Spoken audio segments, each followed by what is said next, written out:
Shalom, on va parler aujourd'hui, Be'ezrat Hashem, de Rosh Hashanah.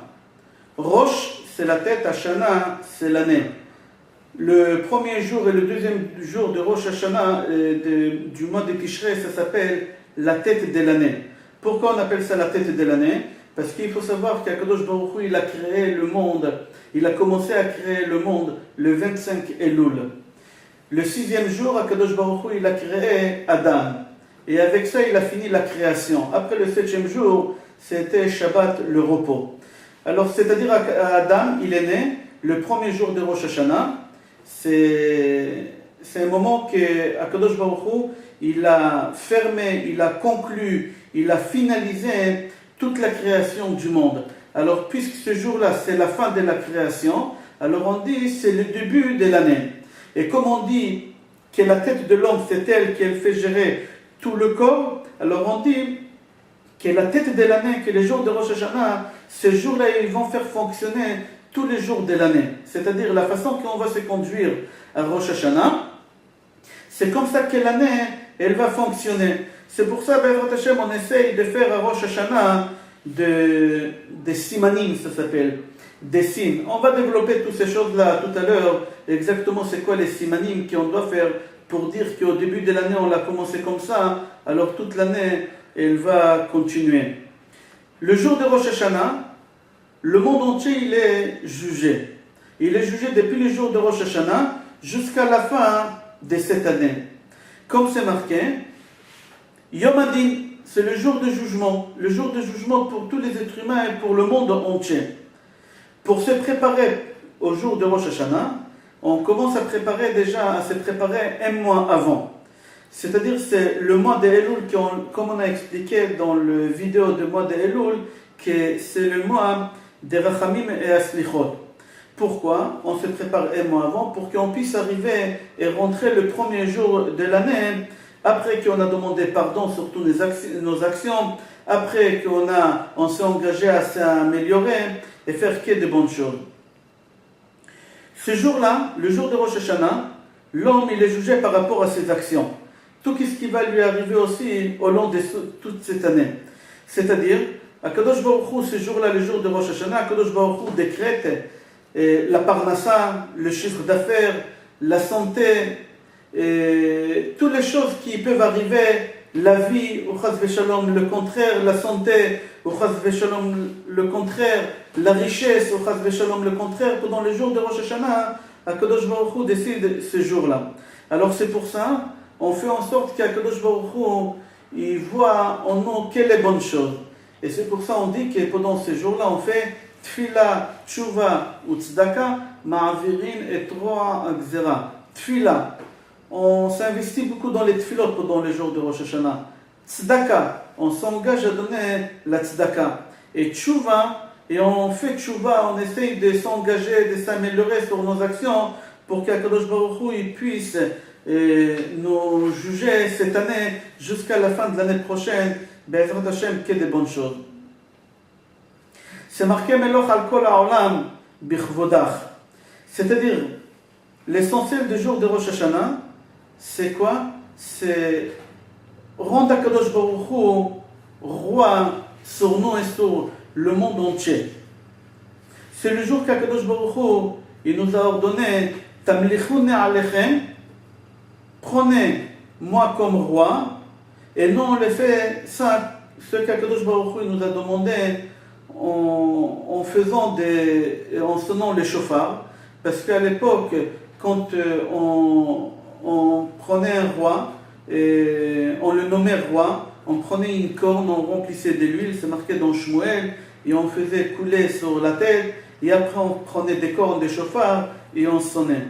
Une des raisons pourquoi on sonne les chauffards à Rosh Hashanah, parce qu'on est en train de faire régner Akadosh Baruch Hu sur nous et sur le monde entier. Et mis à part les sonneries des chauffards, dans la tfila, plusieurs fois, on dit à Kadosh Baruch Hu, on le nomme comme roi. Mais la mitzvah essentielle de Rosh Hashanah, d'après la Torah, c'est la sonnerie des chauffards.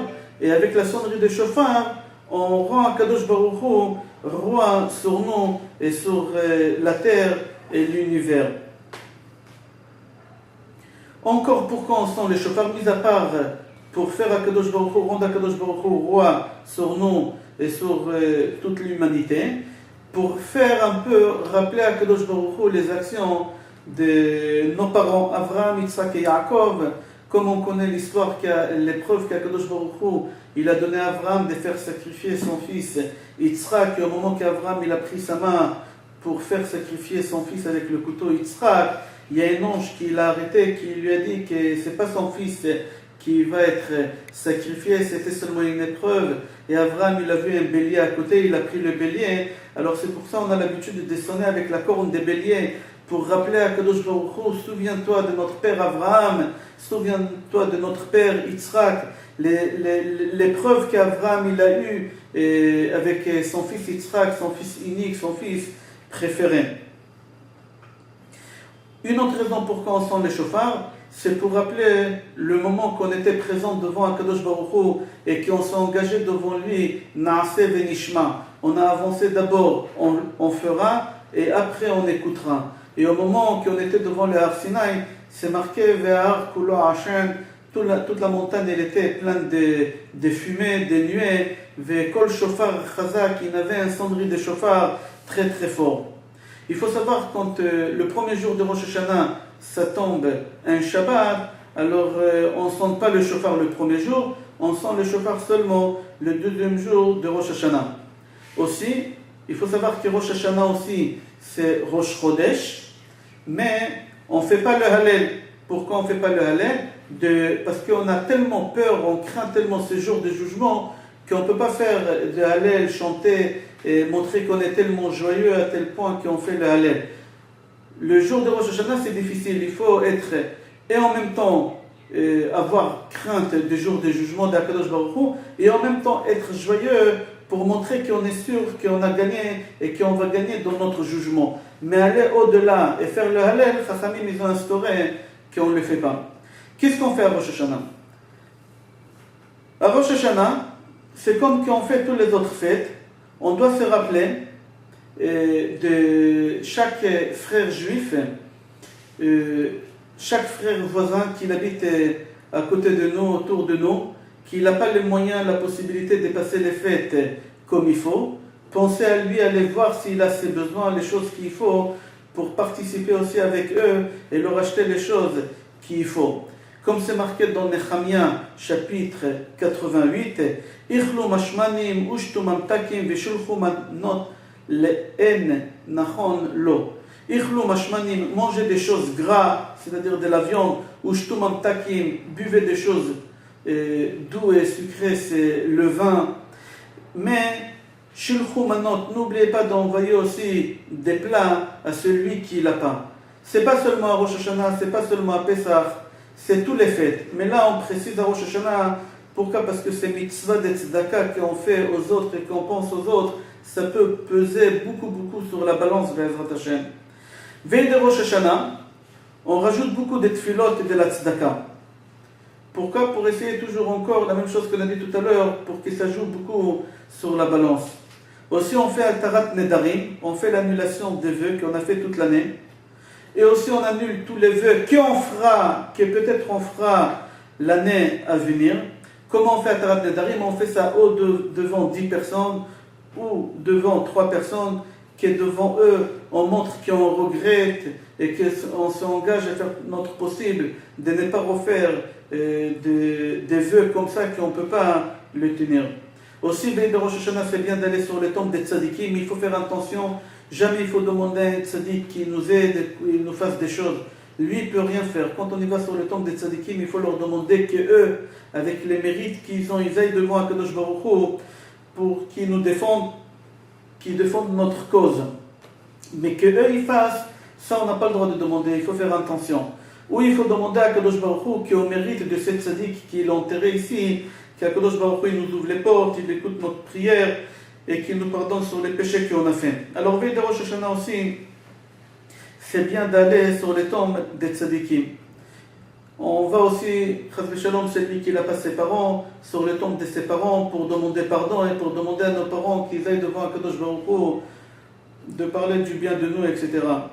Aussi, on fait Eruv Tafshilim quand le deuxième jour de Rosh Hashanah, de Yom Tov, il tombe un vendredi et on ne peut pas préparer des Yom Tov à Shabbat. Alors on fait un Eruv Tafshilim.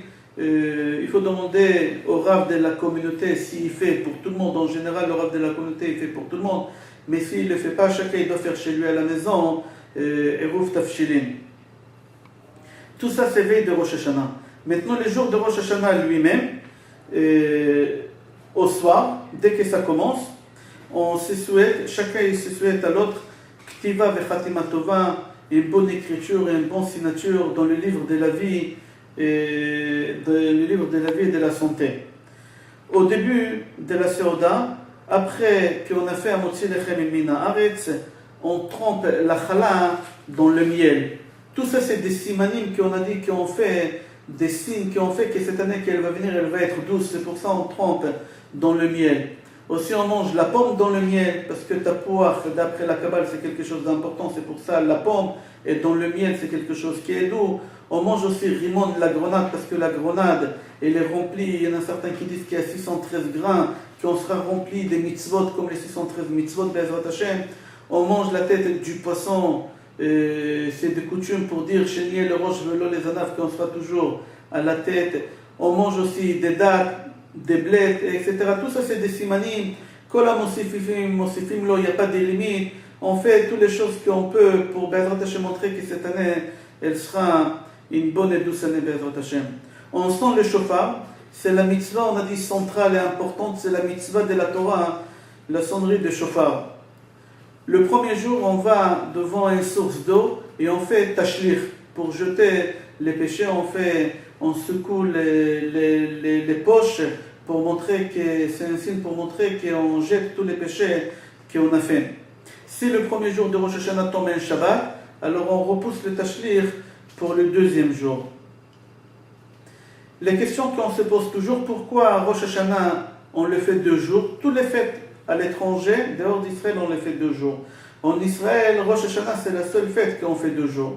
Deuxième question, tout à l'heure on a dit qu'on arrête de sonner le shofar entre Rosh Hashanah, et entre le mois de Elul et veille de Rosh Hashanah, pour un peu embrouiller le Satan. Alors la question qu'on pose, comment tu peux embrouiller le Satan, puisqu'on sait que le Satan, c'est un ange, c'est pas un homme tu peux l'embrouiller, mais un ange, tu peux pas l'embrouiller. Deuxième chose, même si on va dire qu'il n'est pas aussi intelligent qu'un homme, comment tu peux l'embrouiller? Il ne faut pas être bête. Depuis la création du monde, on fait ça.